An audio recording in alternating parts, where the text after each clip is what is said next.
Hi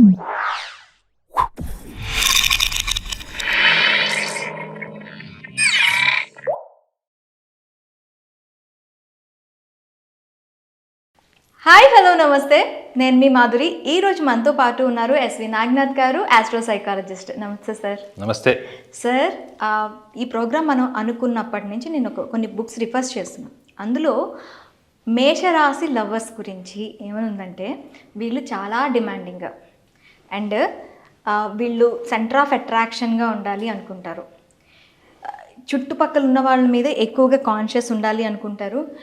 very passionate, వాళ్ళ గురించి వాళ్ళు చాలా ప్యాషనేట్గా ఉంటారు అని కూడాను బుక్స్లో రాసింది. నిజంగా వీళ్ళు ఇలాగేనే ఉంటారా? అంటే ఈ స్టేబుల్గా లేని ఒక పర్సనాలిటీతో వీళ్ళ లవ్ లైఫ్ ఎలా ఉంటుంది అసలు? మీరు మేషరాశి వాళ్ళ స్వభావం కానీ పుస్తకాలు చదివారు. మేషరాశి ప్రేమికుల గురించి.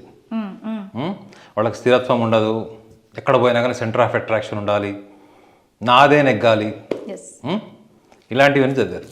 Absolutely right. అంటే మేషరాశి వాళ్ళకి, ముఖ్యంగా మేషరాశి ప్రేమికులకి ఒక నిర్దిష్టమైనటువంటి లక్షణం ఉంటుంది.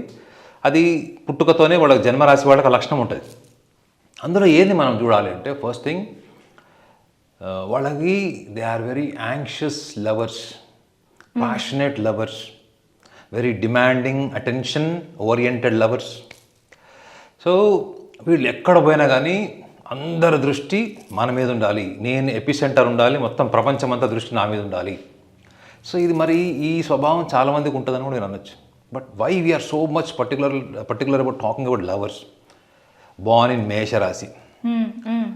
సో మేషరాశి వాళ్ళ ప్రేమ మీరు భరించలేరు. అంటే అంత పొసెసివ్ ఉంటారు. ప్రతి విషయంలో కూడా వాళ్ళ ఇంపార్టెన్స్ తగ్గినా వాళ్ళ ఇంపార్టెన్స్ పెంచుకోవడానికి విపరీతంగా ప్రయత్నం చేస్తారు.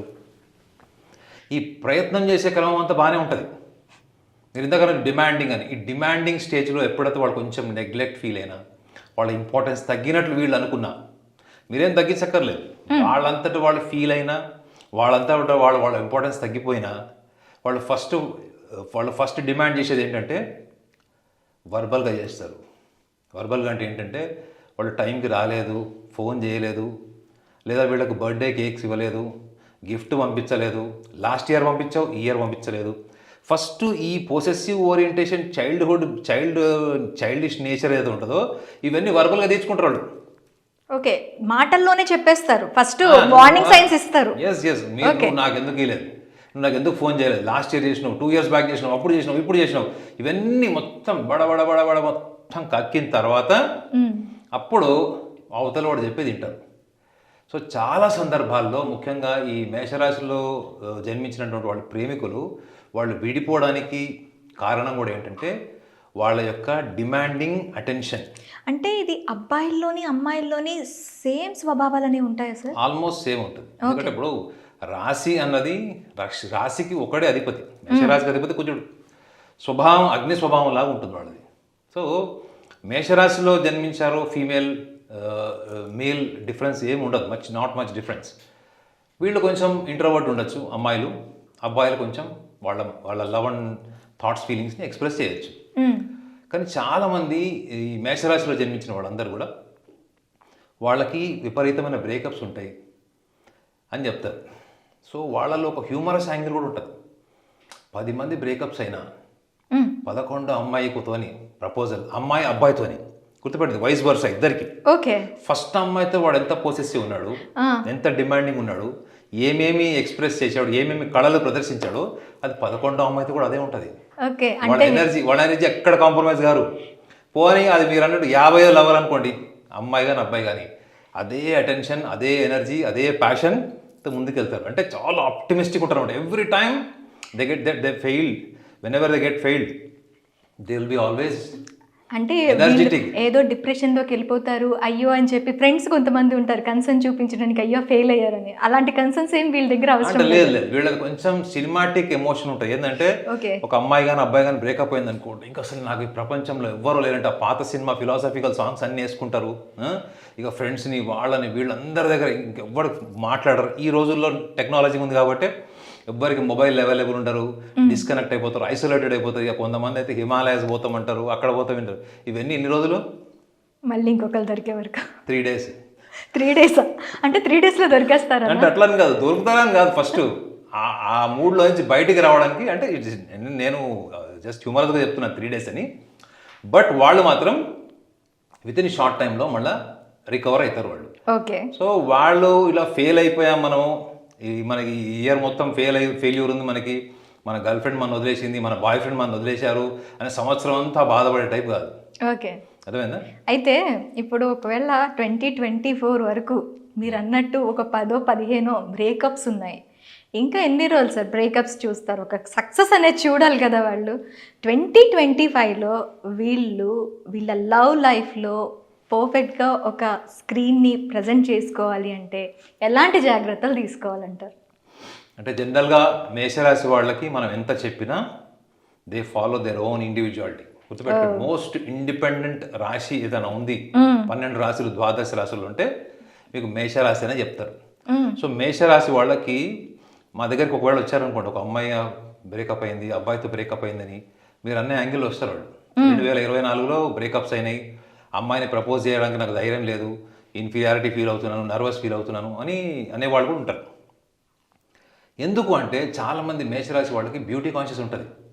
ఇప్పుడు కొంచెం కలర్ కొంచెం తక్కువ ఉండి, కొంచెం వీటిష్ కలర్ ఉంది, ఒక వాళ్ళ పార్ట్నర్ అమ్మాయి కానీ అబ్బాయి కావచ్చు, వాడు కొంచెం తెల్లగా ఉన్నాడు, అయినా వాళ్ళు ఇష్టపడుతున్నా కానీ వీళ్ళకి ఒక కాంప్లెక్స్ ఉంటుంది. సో ఇన్హిబిషన్ అనమాట. నేను చేస్తే రిజెక్ట్ చేస్తుందేమో. ప్రపోజల్ ముందు ఫియర్ అంటే రిజెక్షన్ ఫియర్. ఓకే. రిజెక్ట్ చేస్తే ఇంకా తట్టుకోలేడు అసలే. సారు చాలా పైన, వీళ్ళు ఈ మేషరాశి వాళ్ళంతా కూడా శిఖరాల మీద ఉంటుంది వాళ్ళ ప్రైడ్ కానీ, వాళ్ళ సెల్ఫ్ ఎస్టీమ్ కానీ. నెంబర్ 1 రాశి కూడా. సో ఫస్ట్ రాశి కూడా అదే అయింది. సో నెంబర్ 1 కాదు, ఫస్ట్ రాశి, ఇది ఫస్ట్ రాశి. సో అదొక కాంప్లెక్స్ ఉంటుంది వాళ్ళకి, దాన్ని వాళ్ళు ఓవర్కమ్ చేయాలి. రెండోది ఏంటంటే వీళ్ళు బ్రేకప్స్ అయిన తర్వాత వీళ్ళు ఎందుకు క్విక్ రికవర్ అవుతారని కూడా మీరు అడిగారు. సో వీళ్ళు తొందరగా they are the best critics for themselves, they are the best people to appreciate themselves. అంటే వాళ్ళని ఎవరు పొగిడినా, ఎవరు విమర్శించినా వాళ్ళకి నిజం తెలుసుకుంటుందండి. అందులో వాళ్ళు చాలా వైజ్ ఉంటారు వాళ్ళు. అంటే మీరు ఎంత పొగిడినా అందులో ఎంత వాస్తవమో కాదు అన్నది కూడా వాళ్ళు అనాలిసిస్ చేసి తీసుకుంటారు. మీరు ఎంత క్రిటిసైజ్ చేసినా అందులో ఎంత కన్స్ట్రక్టివ్ క్రిటిసిజం ఉందో కూడా చూసి తీసుకుంటారు. Okay. So they are wise. చూడ్డానికి చైల్డిష్గా, కొంచెం స్టూపిడ్ లాగా, ఎక్స్ట్రావర్ట్సీ అండ్ ఎట్లా అంటే ఒక టైప్ ఆఫ్ ఎంతూజియాజం, ఎక్స్ట్రసీ వాళ్ళ బిహేవియర్లో కనిపిస్తుంది తప్ప ఆలోచనలో మాత్రం దే ఆర్ వెరీ బ్యాలెన్స్డ్. అయితే ఇంత ఫికల్ మైండెడ్ వీళ్ళు, అయితే వీళ్ళ పార్ట్నర్స్ ఒకవేళ వాళ్ళ అమ్మాయిది కానీ అబ్బాయిది కానీ మేషరాశి అని తెలిసేటప్పుడు వాళ్ళతో ఉండే పార్ట్నర్స్ వీళ్ళని ఎలా హ్యాండిల్ చేయాలంటారు? వీళ్ళని ఎవరు హ్యాండిల్ చేయలేరండి, ఆనెస్ట్లీ. వీళ్ళని ఎవరు హ్యాండిల్ చేయలేరు.